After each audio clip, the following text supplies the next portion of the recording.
નમસ્તે બધાને. પહેલા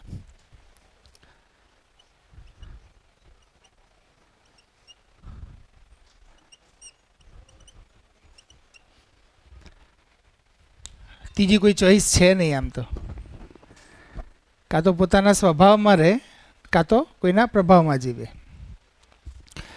તો સ્વભાવ વિશે તો આપણે અગાઉ વાત થઈ હતી. આપણે જસ્ટ એવું લખ્યું હતું કે સ્વભાવને હમણાં આપણે જોવું નથી, કારણ કે આ આપણી જીવવાની પેટર્ન નથી અત્યારે. એટલે ખાલી એની એક વ્યાખ્યા મૂકી દઈએ આપણે કે સ્વભાવ એટલે સ્વીકૃતિના ભાવમાં જીવવું. સ્વ સ્વીકૃતિના ભાવમાં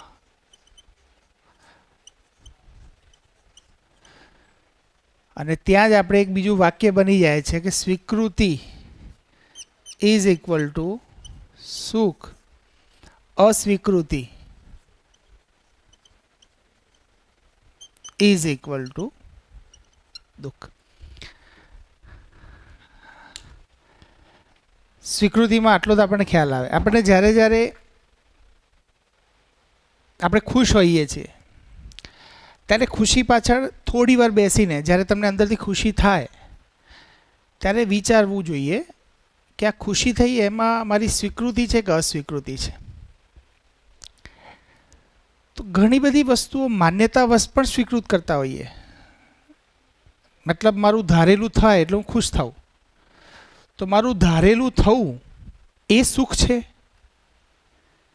કે જે અસ્તિત્વની ડિઝાઇન પ્રમાણે જે થાય એ સુખ છે? જો મારું ધારેલું થશે તો કદાચ હું સુખી થઈશ, સામેવાળો દુઃખી થશે. જો અસ્તિત્વની ડિઝાઇન પ્રમાણે જો સ્વીકૃતિ હશે તો બંનેને ન્યાય મળશે, તો બંને તૃપ્તિ અને ઉભય તૃપ્તિ આવે.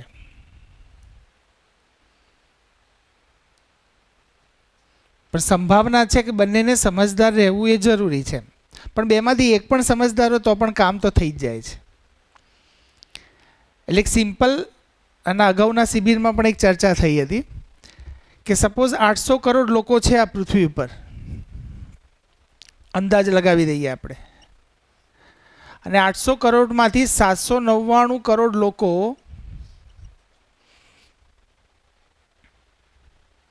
ના સમજ છે.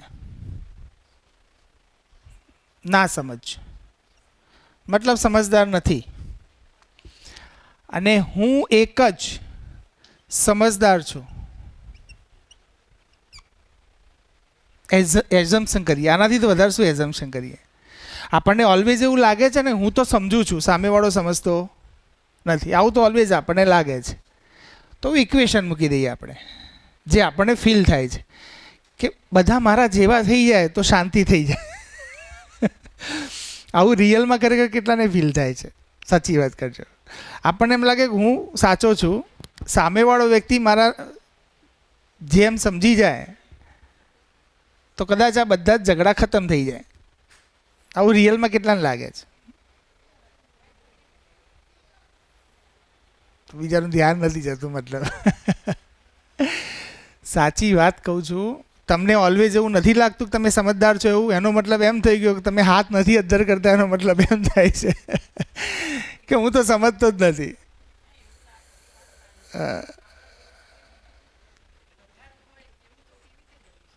નહીં, એમ નહીં બનાવવા નથી બેન. જસ્ટ મારી વાત એટલી છે કે દરેક વખતે આપણને આવું ફીલ થાય છે. એમ જેટલી વખત આપણે કોઈની સાથે ડીલ કરીએ છીએ, સ્કૂલમાં કરીએ છીએ, ઘરે કરીએ છીએ, કે જેની પણ સાથે, ત્યાં એવું કોઈ વખત વિચાર આવે છે આપણને કે એ સામેવાળો સમજી જાય તો આ ઝઘડો ન થાય. એમ મતલબ હું મારી જાતને તો ક્યાં મૂકું છું? મતલબ હું સમજદાર છું જ. હા ઠીક છે, અને જ્યાં મૂકવું હોય ત્યાં મૂકો. અત્યારે આ તો બરાબર છે.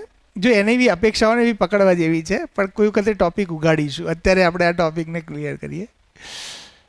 એટલે પછી છેલ્લે આપણે એવા કન્ક્લુઝન ઉપર આવીએ કે અપેક્ષાઓ રાખવી જ નહીં, અપેક્ષાઓ દુઃખનું કારણ છે. હવે અપેક્ષા વગર જીવવું અઘરું કામ છે. અપેક્ષા ઇનડાયરેક્ટલી અલ્ટિમેટ તમારો ગોલ જ છે, લક્ષ્ય જ છે. અપેક્ષા એટલે શું? મારો ગોલ જ છે.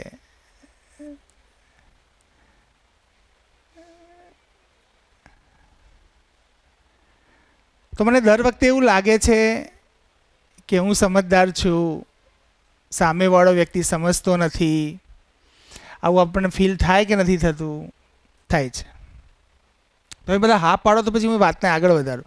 ને તો ઘણીવાર એવું થાય કે પછી હું જે વાત મૂકું છું એ કદાચ વાત હજી ટુ ધ પોઈન્ટ તો હું બીજા એક બે એક્ઝામ્પલ મૂકું એમ મને સમજમાં આવે એવી રીતે.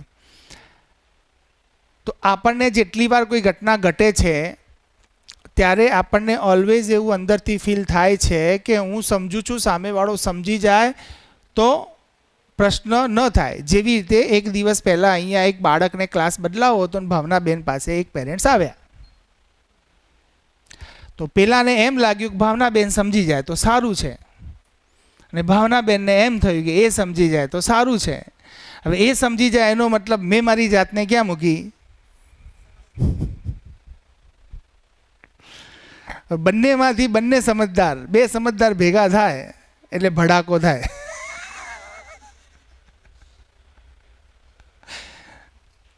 આ એક્ઝામ્પલ મૂક્યું તમને.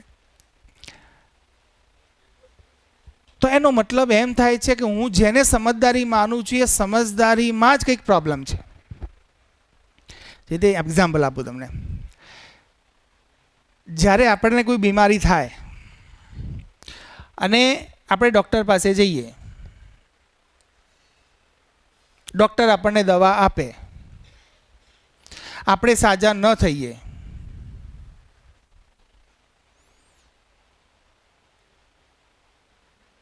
તો સમસ્યા ક્યાં છે? ડૉક્ટરમાં કે ગોળીમાં?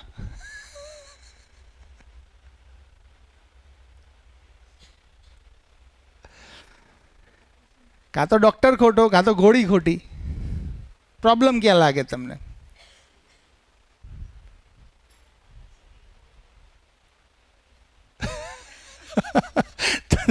શરીર તો બીમાર છે જ, એને તો રિપેર કરવા ગયા છીએ.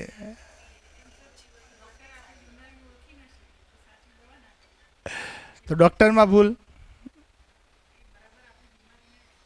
સમજી ના શક્યા, ડૉક્ટરમાં ભૂલ. પણ એને તો સાચું સમજીને જ તમને આપ્યું હતું.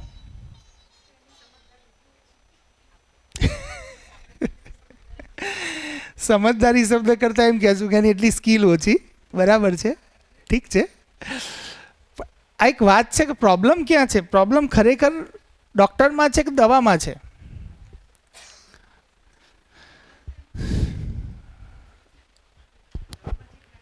તો એવો જ પ્રશ્ન છે આ કંઈક અત્યારે પૂછવું જોઈએ કે હું સમજદાર, સામેવાળો નથી સમજતો, સામેવાળાને એમ લાગે છે કે હું સમજદાર, સામેવાળો નથી સમજતો, અને બેના વચ્ચે વિરોધ પેદા થાય છે, બેના વચ્ચે દ્વંદ્વ પેદા થાય છે, અને બેના વચ્ચે ઝઘડો થાય છે. તો એમાં તમને આપણને શું લાગે છે કે એ વ્યક્તિઓ ખોટા છે કે એની જે દવા લીધી છે, મતલબ જે સમજણને એમને સાચી માની લીધી છે એ વસ્તુ ખોટી છે? જે ડ્રગ્સ મેં શરીરમાં નાખ્યું એ ખોટું છે? તો એ ખોટું હશે તો ઇફેક્ટ નહીં કરે, તો ડૉક્ટરને જવા દો, ડ્રગ ખોટું આવી ગયું છે. ભલે ડૉક્ટરે સજેસ્ટ કર્યું, ગમે તે કર્યું. એવી રીતે મારા જીવનમાં પણ કોઈકે સજેસ્ટ કરી અને મેં એને માન્યતા બનાવી દીધી. આપણા મા બાપે શીખવાડ્યું, બીજાએ શીખવાડ્યું, ને આપણે એને માન્યતા બનાવી દીધી. હવે આપણે માની લીધું કે આ સાચું છે, એટલે એ સાચા પ્રમાણે બીજા સાથે જીવવા ગયા, પ્રમાણિત થયું નહીં. તો મારી સમજમાં ક્યાંક એ સમજ યુનિવર્સલ નથી, એ સમજ ક્યાંક મારી બનાવેલી વ્યક્તિગત માન્યતા જ હોવી જોઈએ. જે યુનિવર્સલ નથી એ સત્ય નથી.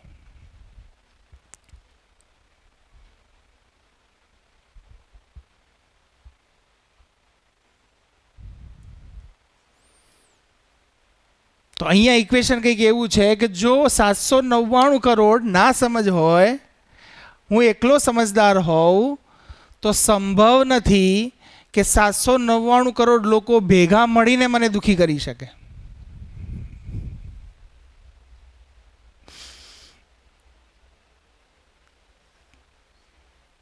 આપણે તો એક બે થી ત્રાહિત થઈ જઈએ છીએ. પણ તમે એક્સ્ટ્રીમ સિચ્યુએશન વિચારો, જો ખરેખર તમે સમજદાર છો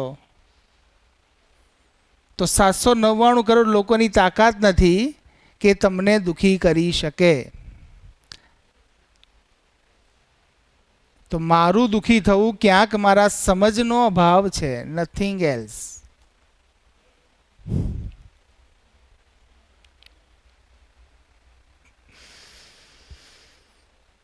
એનાથી ઉલટું વિચારીએ, જો 799 કરોડ લોકો સમજદાર છે, હું એકલો ના સમજ છું, તો 799 કરોડ લોકો ભેગા મળીને પણ મને સુખી કરી લેશે એવી કોઈ સંભાવના નથી.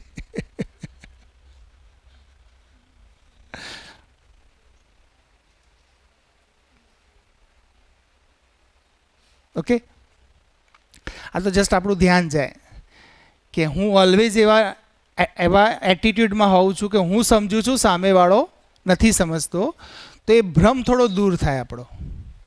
સામેવાળો પણ સમજવા માગે છે, હું પણ સમજવા માગું છું, પણ અમારા બંને વચ્ચે કોઈ વિરોધ ઉત્પન્ન થાય છે એ એવું બતાવે છે કે બંનેની સમજમાં ક્યાંક કચાશ છે. બેમાંથી એક પણ સમજદાર થઈ જાય છે તો સામેવાળાની સ્થિતિ સમજીને એની સાથે એ સંવાદ કરી શકે છે જ.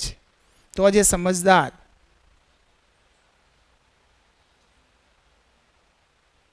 તો પ્રભાવની અંદર આપણે એવું જોયું, જસ્ટ આ ખાલી સ્વીકૃતિની વાત મારે મૂકવી હતી, મેં મૂકી દીધી. પ્રભાવ, જ્યારે પણ પ્રભાવમાં માનવ હોય ત્યારે એ પ્રભાવમાં દબાવ પેદા થઈ જાય છે. પ્રભાવના કારણે ભલે સારો લાગતો પ્રભાવ હોય તો પણ દબાવ પેદા કરશે એક સમયના અંતે. જેવી રીતે કે એક ટીચર છે, એના હું નથી કહેતા કે આપણે એપ્રિસિએટ કરવું જોઈએ. હવે એ ટીચરને જ ખબર છે કે હું બરાબર નથી ભણાવતો, પણ આપણે એક એવો ફોર્મ્યુલા બનાવ્યો કે હવે જે મળે એને એપ્રિસિએટ કરવાનો, એનું ધ્યાનાકર્ષણ નહીં કરાવવાનું, એને સારું લાગે એવી જ વાત કરવાની. તો સારું લાગે એવી વાત કરીએ વાંધો નહીં, પણ આપણે એના ખૂબ વખાણ કરીએ, નથી કહેતા ચણાના ઝાડ ઉપર ચડાવી દઈએ. પહેલાંને તો અંદરથી પોતે જ્યારે સેલ્ફ ઓબ્ઝર્વેશન કરતો હોય ત્યારે એને પણ ખ્યાલ આવી જ જાય છે કે યાર આ ખોટા જોખાણ થઈ રહ્યા છે. છતાં એક સમયના અંતે માની બેસે કે હા બરાબર, બધા સાચા જ વખાણ હતા. અને એક દિવસ એપ્રિસિએટ ના કર્યું, દુઃખી થઈ ગયા. કારણ કે જેની મેં જાણતા અજાણતા અપેક્ષા બાંધી દીધી, એટલે આપણને જે સારું ફીલ કરાવે છે ને એ બી દબાવ પેદા કરે. પછી જે રીતે ઘણા બધા ફોલોવર્સ આવી ગયા અને આમાં ફોલોવર રાતોરાત ડાઉન થઈ ગયા, તો સબસ્ક્રાઈબરોને પેલા શું થાય યુટ્યુબવાળાનું, તો એ વસ્તુ જે તમને સારું ફીલ કરાવે છે ને, જો સાચું નહીં હોય ને તો દબાવ પેદા કરશે. અને જો સાચું હશે ને તો બંને સ્થિતિમાં સ્ટેબલ રહી શકાશે. એટલે એને આપણે આમ થોડું ગ્રાફિકલ જોઈએ એને, કે ખરેખર મધ્યસ્થ દર્શન શું છે. તો મધ્યસ્થ દર્શન આપણું જીવન આમ ચાલ્યા કરે છે. આમ ચાલે છે એનો મતલબ કે આ જે સ્થિતિ છે ને એ મારા આ આવેગ જ છે, પણ આ આવેગ કેવો છે, મને ગમતો, જે મને સુખ ફીલ કરાવે છે, મતલબ મારી માન્યતાને સેટિસ્ફાઈડ કરે છે. મેં જેવું સામેવાળા સાથે માન્યું હતું એવું જ એને વર્તન કર્યું મારી સાથે, એટલે આઈ એમ હેપી. એટલે લોકો ઘણીવાર ડ્રગ લઈને પણ હેપીનેસ ફીલ કરતા હોય. અત્યારના ચીલ કરવું, જેને સાદી ભાષામાં આને સુખ શબ્દ કરતાં ચીલ કરવું, પણ આ સુખ કેવું છે, કન્ડિશનલ છે. કન્ડિશનલનો મતલબ માન્યતાના કારણે પ્રેરિત થયેલું, માન્યતાના કારણે જનરેટ થયેલું, ઓરિજિનલ વાસ્તવિકતા સાથે સહઅસ્તિત્વ સાથેને કોઈ કનેક્શન નથી એવું.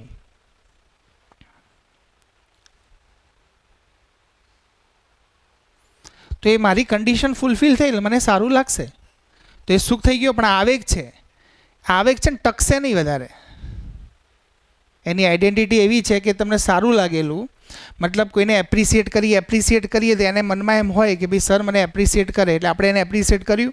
કરતાં એક સમય એને મજા આવવા લાગી. ઓકે, મજા આવવા લાગીને પછી અચાનક એક દિવસ ન થયું, અથવા કોઈ વસ્તુ વિશે ધ્યાન દોર્યું તો અચાનક ખોટું લાગી ગયું. તો એનો મતલબ શું થઈ ગયો? એ આવેગ હતો, જેને મેં સુખ નામ આપ્યું હતું. એ કોઈનો પ્રભાવ હતો, કોઈના બે શબ્દોથી મારા પર પડેલો પ્રભાવ હતો. હું મારી ઓરિજિનલ સ્થિતિમાં નહોતો. કારણ કે આપણે જેને શ્રેષ્ઠ માની લીધા હોય ને એની વાત આપણે માન્યતાની રીતે લઈ લેતા હોઈએ છીએ. એને પછી જાણવાની અંદર આપણે પડતા નથી. જાણવામાં જો જઈએ છીએ તો આપણને ક્યાંક ને ક્યાંક એવું લાગે છે કે યાર મેં સામેવાળાને અપમાન તો નહીં કરી લઉં. જેવી રીતે તમે ક્લાસમાં કોઈ એક ટોપિક ભણાવો છો એસએસનો, તમારામાં બાળકને શ્રદ્ધા છે, બાળકે તમને સાચા માનીને એ વાતને પણ સાચી માની લીધી, તો એક કન્ડિશન આ છે. બીજી કન્ડિશન છે, છોકરાને પ્રશ્ન થયો કે આ કેવી રીતે આવે, અને તમને પૂછી લીધો. હવે પૂછી લીધો, ત્યાં બે સ્થિતિ બને, કાં તો મારાથી એગ્રેસિવ થઈ જવાય, કાં તો એ પ્રશ્ન મને ન આવડે એવો પૂછાઈ ગયો. તો મારી પાસે બે સ્થિતિ છે, કાં તો એને ગોળ ગોળ ભણાવી દઉં, કાં તો બીજો રસ્તો એ છે કે હું એને એક્સેપ્ટ કરું કે ઇટ્સ ઓકે બેટા, આ વસ્તુ પણ મારા ધ્યાનમાં પહેલી વાર ગઈ છે, જોઈએ, મને ટાઈમ આપ. તો એનાથી શું થાય છે? સ્વીકૃતિ આપીએ છીએ તો સ્વીકૃતિ આપવાથી એ બાળકને પણ, શિષ્યને પણ પ્રિય લાગશે, મને પણ પ્રિય લાગશે, અને હું મારા લર્નિંગ ફેઝમાં જઈશ.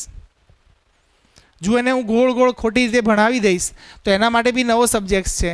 એને આજે તો એ સાચું માની લેશે, પણ જેમ જેમ આગળ ભણતો જશે ત્યારે એક સમય તો એવો આવશે કે આજે મારા મગજમાં નાખી લીધી એ વાત ખોટી હતી, અને ત્યારે એ જે ગુરુ હતા એના માટેની જે એમને શ્રદ્ધાભાવ હતો એ કેવો થઈ જશે?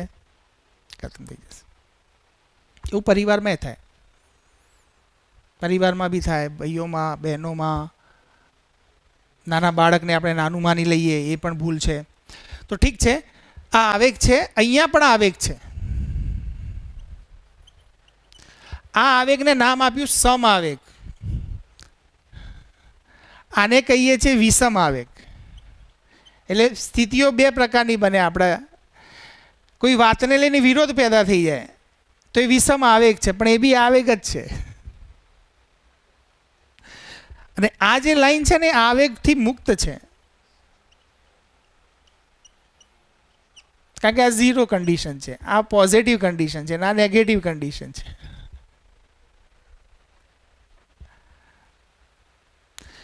તો આ મારા દુઃખનું કારણ છે, આ સુખનું કારણ છે. તો આ બી સોલ્યુશન નથી, આ બી સોલ્યુશન નથી. રિયલમાં સોલ્યુશન ક્યાં છે?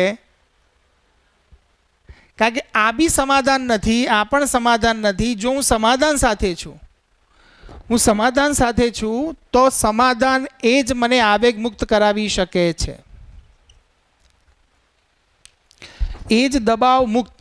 દબાવ મુક્ત રહેવું એનો મતલબ સ્વતંત્ર થવું. આપણને એમ લાગે છે કે આપણા સિનિયરમાં સુપરવાઇઝર છે, ટ્રસ્ટી છે, પ્રિન્સિપલ ટ્રસ્ટીના બધા છે, તો આપણે એમનું ધ્યાન ન જાય એટલે આપણે એ રીતે કામ કરીએ. પણ એનો મતલબ આપણે દબાવમાં છીએ. હું સ્વતંત્ર થઈ જાઉં મતલબ હું મારી જવાબદારીને સારી રીતે સમજું અને જવાબદારીને પૂરેપૂરી પ્રામાણિકતાથી નિભાવું, તો હું દબાવ મુક્ત છું. કારણ કે મારો સ્વભાવ દબાવ મુક્તનો છે. હું દબાવમાં રહીશ એ મને સ્વીકૃત જ નહીં હોય, એ મને ગમશે જ નહીં.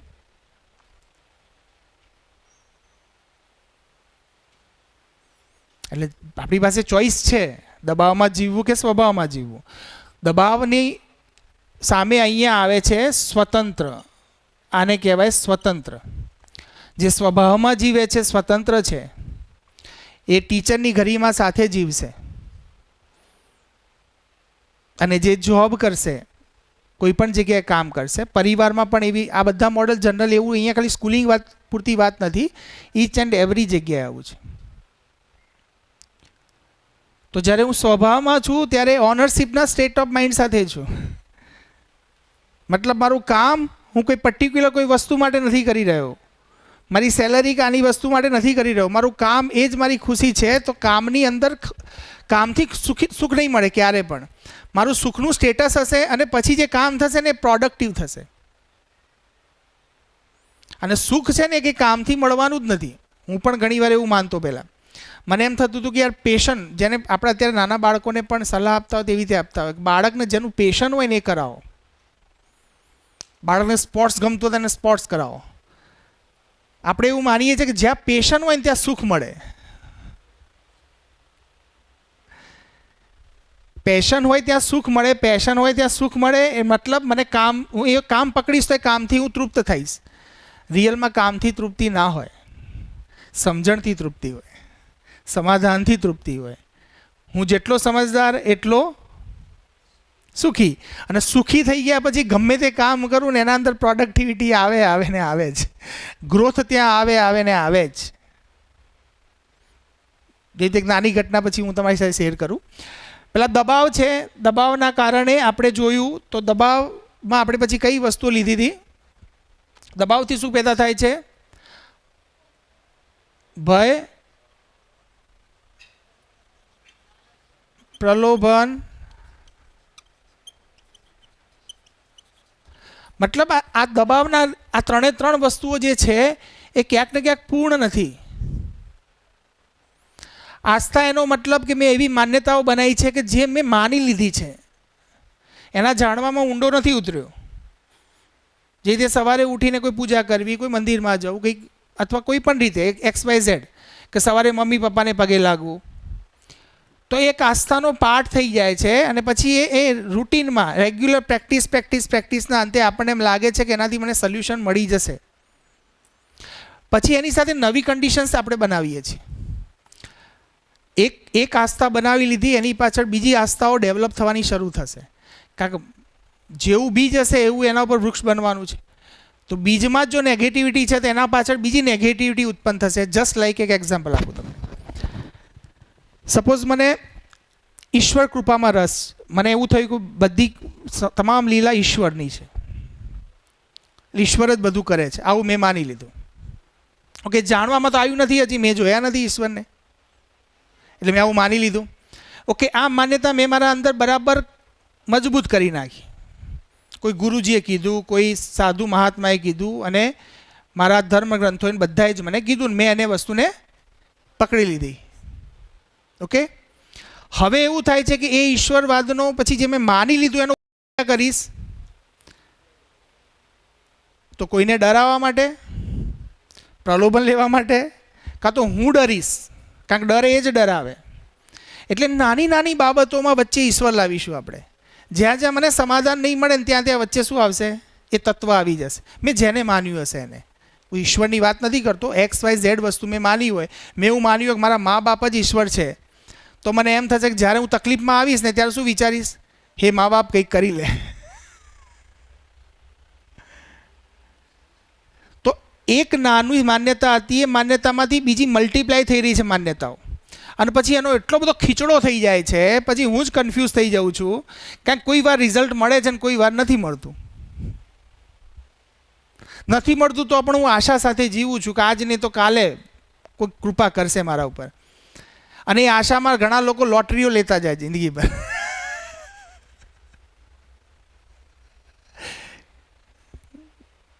કોઈક બાબાએ કહી દીધું ને કે બેટા જા, તારે આટલા વર્ષે કોઈક લાગશે, એટલા વર્ષથી કંઈક એવા નવા અખતરા કરવાના ચાલુ કરે. કારણ કે એક માન્યતા બનાવી દીધી કે કંઈક તો થવાનું છે, 35 વર્ષે 40 વર્ષે ગમે ત્યારે બની ગઈ. હવે માન્યતા જ્યારે એ ટાઈમ આવે ને એટલે પછી માણસ બધા નવા હાથકંડા અપનાવે. કેવા? કોઈ જગ્યાએ જ્યાં શોર્ટકટમાં કંઈક મળતું હોય ને ત્યાં જઈને ટ્રાય કરે, ને પછી સાવકે ડૂબી જાય, દુઃખનું કારણ બને. તો જ્યાં જ્યાં આર્ટિફિશિયલ વસ્તુ મેં માની લીધી છે ત્યાં તો મારું દુઃખી થવાનું નિશ્ચિત છે. આ તો સમજદાર થાવ, ચોઈસ તમારી. બરાબર છે? તો ભય, પ્રલોભન ને આસ્થા. તો ભયની અંદર આપણે જોયું હતું, તો ભયની અંદર આપણે કેટલા પ્રકારની વાત કરી હતી. જો આ તો અહીંયા હું બોલું છું ખાલી શબ્દો જ છે ભાઈ. હા, શબ્દોથી કંઈ ફરક નહીં પડે. 2-4 શબ્દો, શબ્દનો કોઈ મતલબ જ નથી. શબ્દમાં અટવાવું પણ ના જોઈએ. શબ્દની દરેક શબ્દની પાછળ કોઈ ભાવ છુપાયેલો છે, કોઈ વાત મૂકવામાં આવે છે, કોઈ અર્થ છુપાયેલો છે. જો અર્થ ક્લિયર નહીં થાય તો આ કહેવા પાછળની વસ્તુ શું છે નહીં પકડાય. જો વસ્તુ નહીં પકડાય તો તૃપ્તિ થવાની નથી. પછી 1000 શિબિરો કરીએ કે 1000 શનિવાર ભરીએ, આ રીતે જેવીના સેશન કરીએ, કોઈ જ પ્રકારની સ્થિતિ બનવાની નથી જ્યાં સુધીથી હું શબ્દથી ખસીને અર્થ સમજવા પર નહીં જાઉં અને અર્થથી વસ્તુને નહીં પકડું ત્યાં સુધી. આપણે સરસ મજાનું અત્યારે મેં જોયું છે, ઘણા લોકો એવું માને છે અને મેં એવા પ્રેક્ટિકલી અનુભવી જોયા છે કે ભાઈ જિંદગીમાં છે સુખી થવું હોય તો વ્યસ્તતા જરૂરી છે.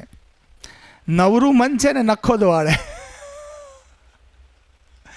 કારણ કે મારી પાસે એવું કન્ટેન્ટ જ નથી કે હું નવરો બેસું તો મારું મન કંઈક સ્થિર રહી શકે એવું. એટલે માણસ તું સતત પોતાની જાતને વ્યસ્ત રાખે છે અને વ્યસ્ત રહેવું એને સુખ માની લે છે. તો સુખ નથી વ્યસ્તતામાં, મતલબ ક્રિયામાં પણ સુખ નથી ને અક્રિયામાં પણ સુખ નથી. મતલબ એવો નથી કે વ્યસ્તતા એનો હવે આપણા મનમાં એમ થઈ જાય કે વ્યસ્તતામાં સુખ નથી, તેનો મતલબ ઘરે બેસી જવામાં સુખ છે, તો ત્યાંય નથી.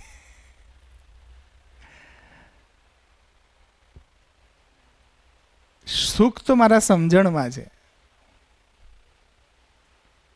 હું જેટલો સમજ સાથે વર્તું છું એટલો હું શાંત રહું છું,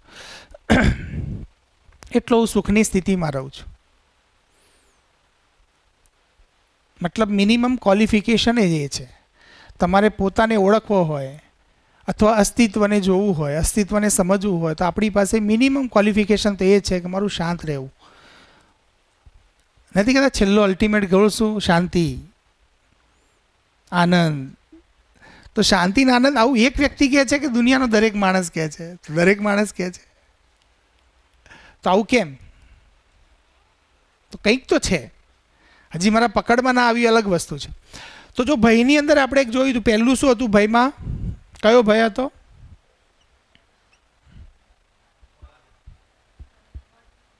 પદ ભય.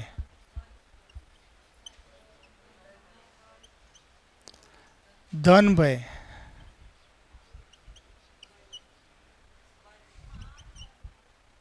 માન ભય, મેન ભય તો ભૂલી ગયા. અને પછી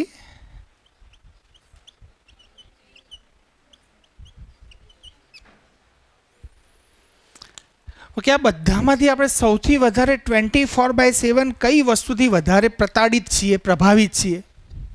આ ચારમાંથી ચલો એક જવાબ ધન આવ્યો. ના, પર્ટિક્યુલર મારો ક્વેશ્ચન એવો છે કે કયો ભય મને કન્ટિન્યુઅસ મારી સાથે રહે છે, એમ ડગલે ને પગલે? આમ તો બધા ભય છે, પણ એમાં આમાંથી કોની ફ્રીક્વન્સી વધારે છે, કોની ઇફેક્ટ વધારે છે?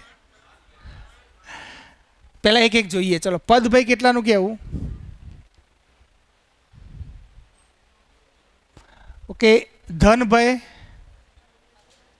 1 2 3 જો આમાં ઓપ્શન 4 છે, 4માંથી એક વિકલ્પ પસંદ કરવાનો છે, એક જ કરવાનો છે. ત્રીજું છે માન ભય. માન ભય સાથે કેટલા લોકો સતત માનનો ભય રહે છે આપણને, પરિવારમાં, બહાર, બધી જ જગ્યાએ એમ. અને મૃત્યુ ભય, ટાઈમ જ નથી. મૃત્યુ વિશે વિચારવાનો સમય જ નથી. જો એનો સમય મળી જાય તો બાકીનું બધું ક્લિયર થાય એમ છે.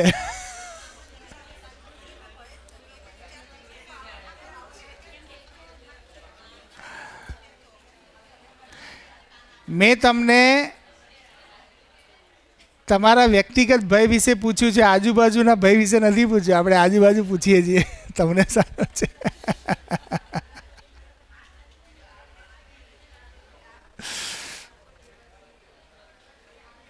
ઓકે, આપણે એવું વિચારીએ કે દરેક એજ વાઇઝ શું હોય છે. એજ વાઇઝ આપણે પકડીએ તો એમાં નાના બાળકને પદનો ભય છે, ધનનો ભય છે, ઓકે, માનનો ભય છે, હા, મૃત્યુભય છે એને. તો નાના બાળકને શાનો ભય વધારે સતાવે છે? માનનો. એટલા માટે નાનું બાળક હંમેશા તમારું એટેન્શન માગવાનો પ્રયત્ન કરે છે, એને માન જોઈએ છે. એટલે એ માન લેવા માટે સારા કપડાં પહેરશે, સારી હરકતો કરશે, તમને ગમશે એવું કરશે, છતાંય તમારું ધ્યાન નહીં જાય. એટલે એને એવું લાગે છે કે મારું અપમાન થઈ ગયું, એટલે પછી એ વિદ્રોહમાં દ્રોહ કરે છે.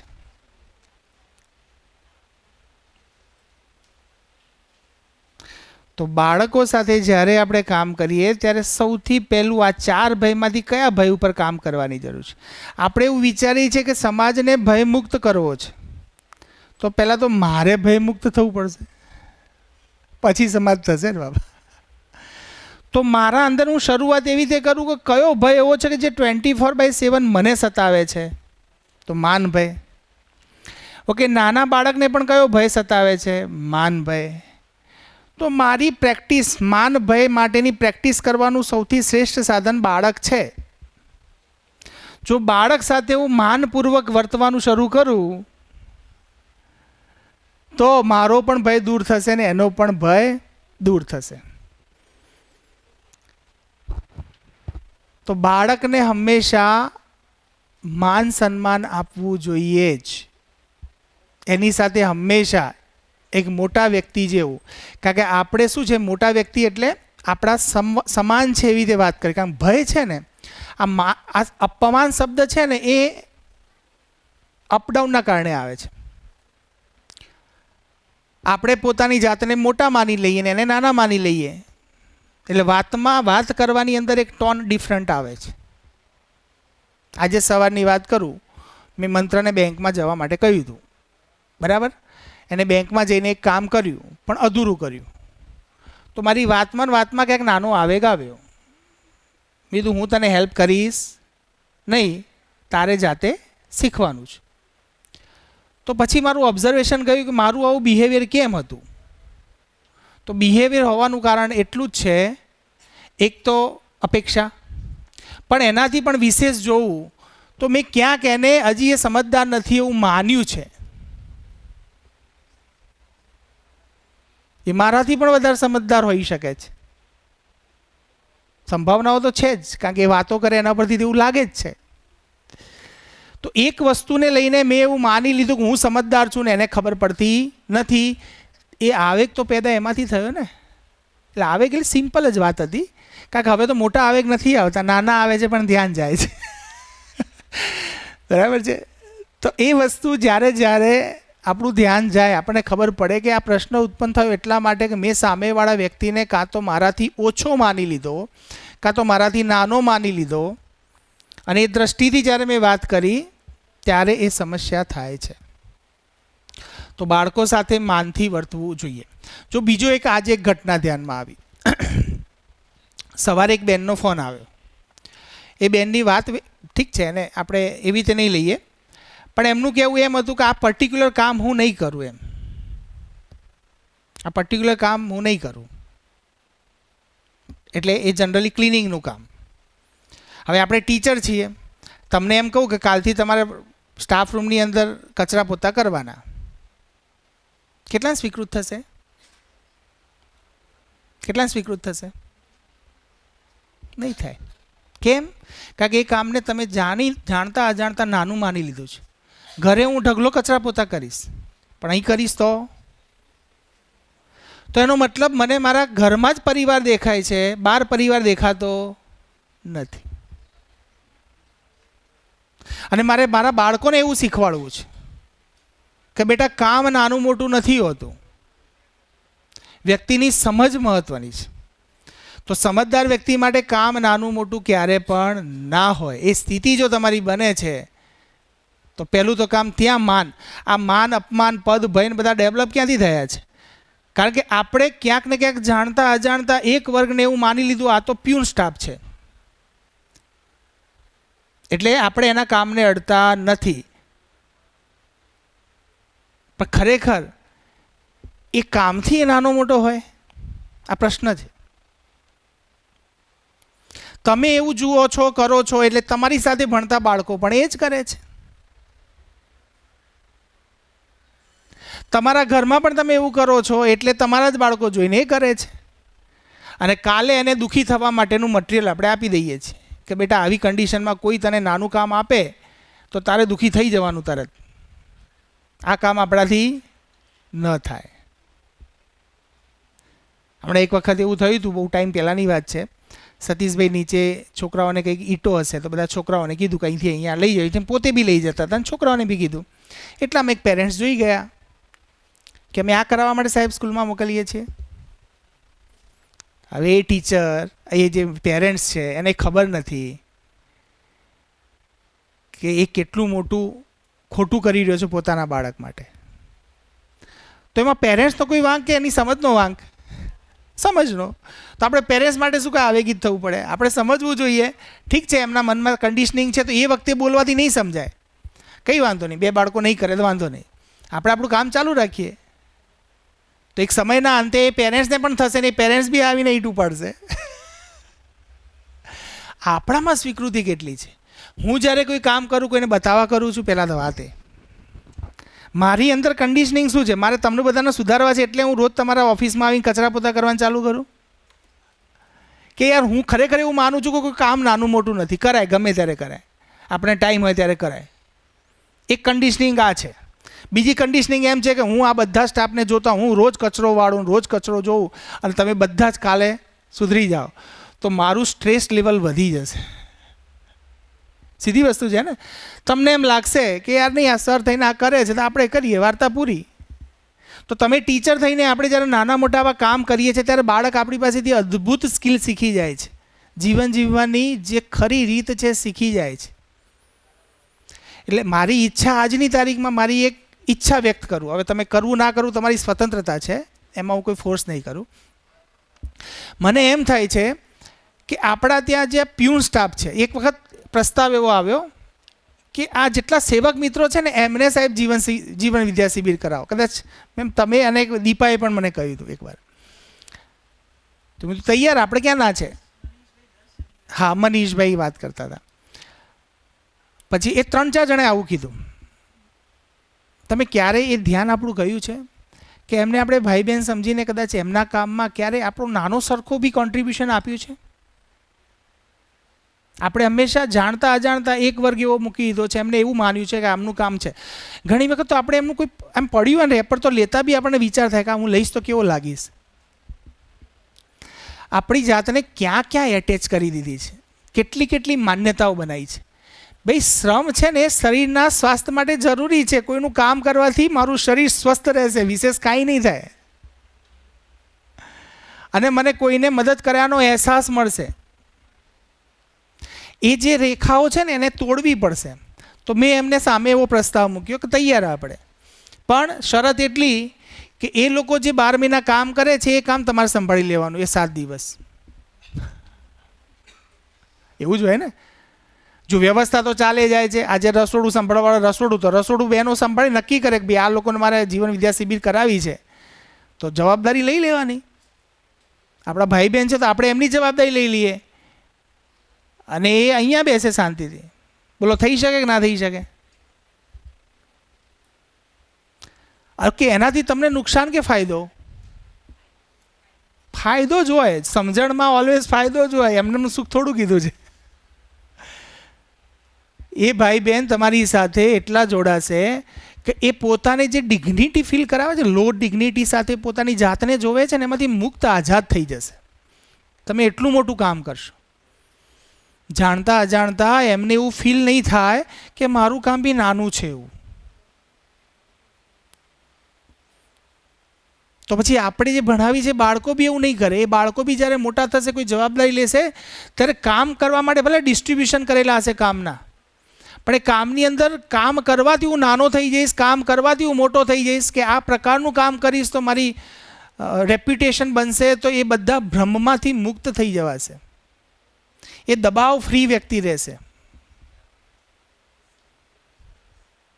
તો મારી એક તમારી પાસે એક વિનંતી છે, એક્સેપ્ટ કરવી ના કરવી તમારી મરજી છે, કે આપણા અહીંયા જેટલા સેવક મિત્રો છે એમના કામને પણ આપણે, કારણ કે જો આપણે કહીએ કે એન્જલ સ્વર્ગ હો કે એવું કોઈ ટેબ્લેટ નથી આવતી કે તમને રોજ ખવડાવીએ ને સ્વર્ગ થઈ જાય.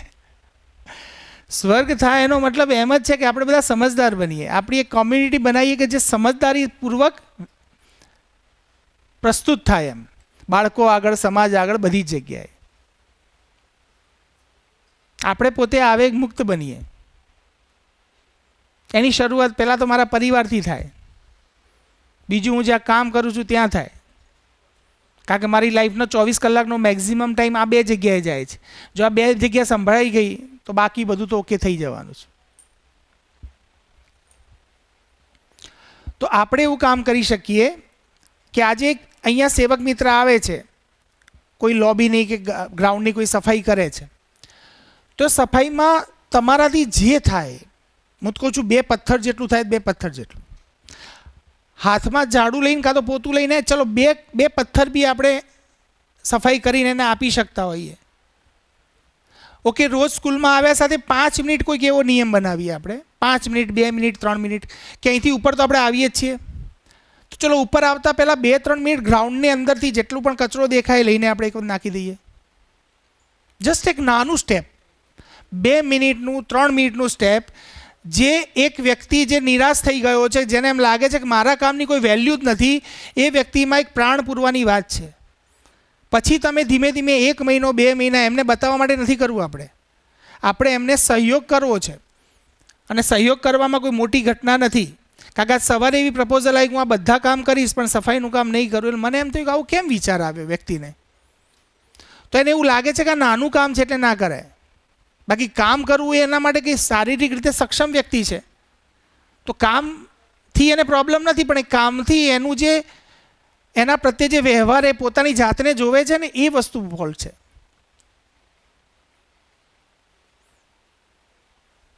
તો આપણે કોઈ મોટું કોઈ મજૂરી નથી કરવી, આપણે ખાલી આપણા 2-5 મિનિટ ગપ્પા મારીએ છીએ કે 2-5 મિનિટ એવું કોન્ટ્રીબ્યુશન આપીએ કે આપણે જ્યાં પણ છીએ ત્યાં પણ એન્જલ્સ 2માં કે અહીંયા, તો આપણે ખાલી 5 મિનિટ નીચેથી આવતા પહેલાં, અથવા કોઈ લોબીની અંદર પણ કંઈ એવું લાગે છે, અથવા કોઈ કચરાપેટી ભરાયેલી છે ને એને કોઈ જગ્યાએ ખાલી કરવાની છે, તો દિવસમાં એકાદ એવું કામ જે તમારી 2-5 મિનિટથી વધારે ન લે, એવું એક કામ તમે બધા જોઈન્ટ કરવાનું શરૂ કરો, તો એનાથી એવું થશે કે પેલા મિત્રોને એક સહકાર મળશે, એમના કામ પ્રત્યેની દ્રષ્ટિ બદલાઈ જશે. અને આપણે બી જે ઘરમાં લો ફીલ કરીએ છીએ ને કચરા પોતું કરતાં કરતાં, એમાંથી પણ તમે આઝાદ થઈ જશો. આપણને એમ થાય કચરા પોતું, જો ઘરમાં તમને કોઈ સપોર્ટ નહીં કરે, તમને એમ થશે કે બધું મારે જ કરવાનું થાય છે ને એવું. તો અહીંયા બી લોકોને એવું જ થાય છે, એ બી માણસો જ છે. તો આપણને જેના અંદર માન અપમાનનો ફીલ થાય છે ને ઘરની અંદર કામ કરતાં કરતાં, કે આ ઘસેડા મારે કરવાના એવા, તો એવું અહીંયા બી થાય છે, સેમ થાય છે. તો એના કામમાં ખાલી 2-5 મિનિટ આલવામાં આપણું કંઈ ઘસાઈ નહીં જાય, પણ એ વ્યક્તિને જીવન જીવવાની જ એક સ્ફૂર્તિ આપી શકશું આપણે. તો આટલું એક નિવેદન છે, પછી જેવી તમારી અનુકૂળતા હોય, પણ દિવસના 2 થી 5 મિનિટ આપણે એવું કામ કરશું કે જે આજ સુધી આપણે નથી કર્યું. મારી માન્યતાને તોડવાવાળું, મેં જેને માની લીધું છે કે આ કામ મારાથી ન થાય,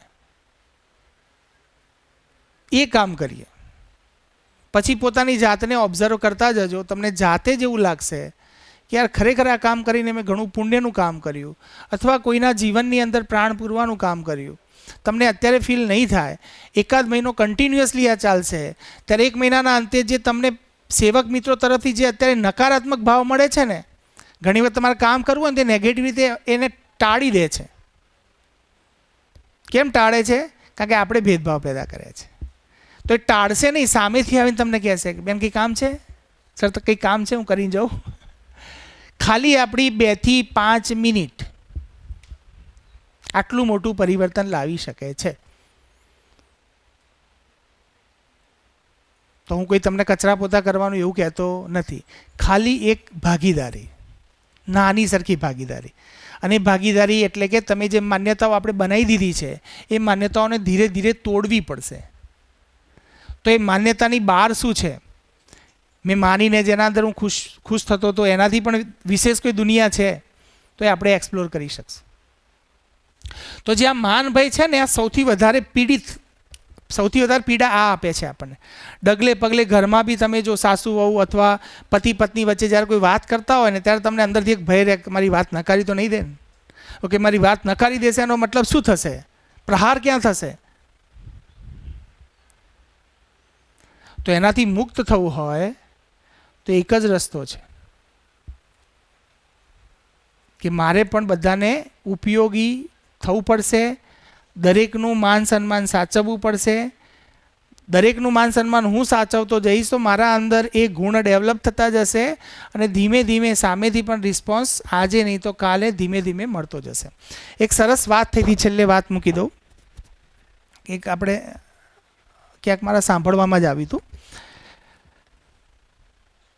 એમ કહ્યું કે મારે જ સહન કરવાનું, મારે જ આ કરવાનું. આવો પ્રશ્ન કેટલાને થાય છે? થાય છે બધાને, પણ લોકો પોતાની જાતને મૂકી નથી શકતા, કાં તો ઓબ્ઝર્વેશન નથી જતું, વોટ એવર જે પણ હોય, કે મારે સહન કરવાનું. સેલ્ફ ઓબ્ઝર્વેશન બહુ ઇમ્પોર્ટન્ટ વસ્તુ છે. દરેક વસ્તુ પછી જ્યારે તમને સુખ દુઃખની અનુભૂતિ થાય ત્યારે શાંતિથી વિચારો કે આમાં એવી કઈ ઘટના ઘટી કે જેને અને મેં કેવી રીતે જોઈ, એ ક્યાંથી એક્ટિવેટ થઈ, કઈ માન્યતામાંથી એક્ટિવેટ થઈ, તો પછી તમને એનું સાચું રૂટ મળશે. નહીં તો રૂટ નહીં મળે. રૂટ નહીં મળે ને ત્યાં સુધીથી એના પર ફ્રૂટ નહીં આવે ક્યારે પણ. મતલબ આપણા જીવન ઉપર જે સુખ જોઈએ, જે સુખ એ ફ્રૂટ છે આપણું, એ ફ્રૂટ ત્યારે જ આવશે કે જ્યારે ઓરિજિનલ હું જેનાથી ડ્રાઈવન થઉં છું, મારું ડ્રાઈવન ફોર્સ ક્યાં છે? કોઈ માન્યતામાં છે કે કોઈ સમજવામાં છે? જો સમજદારી એ મારું ડ્રાઈવન ફોર્સ હશે, મારું રૂટ હશે, તો ફ્રૂટ તો એના ઉપર છે જ પાક્કા. તો કોઈએ એમ કહ્યું કે ભાઈ મારે જ સહન કરવાનું, મતલબ હું મારે જ સારો વ્યવહાર કરવાનો. સામેવાળો તો જ્યારે એની ઈચ્છા હોય ત્યારે એ તો એવું જ વર્તે છે, એનામાં તો કોઈ ચેન્જ નથી આવતો. તો મારે જ સહન કરવાનું, મારે જ સારો વ્યવહાર કરવાનો. આ એક મોટો પ્રશ્ન છે અને માટે આપણે આ વસ્તુ સાથે કનેક્ટ જલ્દી થઈ નથી શકતા. તો એનો સરસ મજાનો જવાબ આપ્યો હતો. એક કેરીનું ઝાડ આજે મેં વાવ્યું, મેં એને પાણી પાયું, 14-15 વર્ષ સુધીથી પાણી પાયું, કઈ આશામાં? કેરી આવશે ને હું ખાઈશ. ચલો બે સંભાવનાઓ છે. કાલે ઉઠીને કેરી આવી ત્યાં સુધી હું જીવતો રહ્યો. બીજી સંભાવના છે કે કેરી આવી ત્યાં સુધીથી હું ટપકી ગયો. ઓકે, મારા પછી જે કેરી ખાશે એ શું વિચારશે? કોને યાદ કરશે? મતલબ તમારા સારા વ્યવહારના રિઝલ્ટ આવે જ છે. કદાચ આ ભાવમાં તમે પ્રયત્ન કરતાં કરતાં ના આવી તો તમારા બાળકોમાં તો આવી જ જશે એ વસ્તુ, અને એ તો સુખી થઈ જ જશે. પણ હું સુખી છું એવી રીતે મારામાં ખરેખર સુખની અનુભૂતિ સાથે હું વ્યક્ત થાઉં ત્યારે તો સામેવાળો ભ્રમિત છે. જેટલો ભ્રમ વધારે પાડેલો હશે એટલો એનામાં ટાઈમ લાગશે, પણ ટાઈમના અંતે બી, એક સમયના અંતે, આ જીવનના અંતે બી જો એનામાં સુધારો આવશે તો એ કેટલાય જીવનોનું કલ્યાણ પાછું થઈ જશે. તો રિઝલ્ટ આવે છે પણ આપણને ધીરજ નથી. આપણને મેં કીધું આજે આંબો વાયો, આજે બીજ વાયું, કાલ મને કેરી મળી જવી જોઈએ. જો કાલ કેરી ના મળી તો આ ખોટું. તો વાત આટલી જ છે.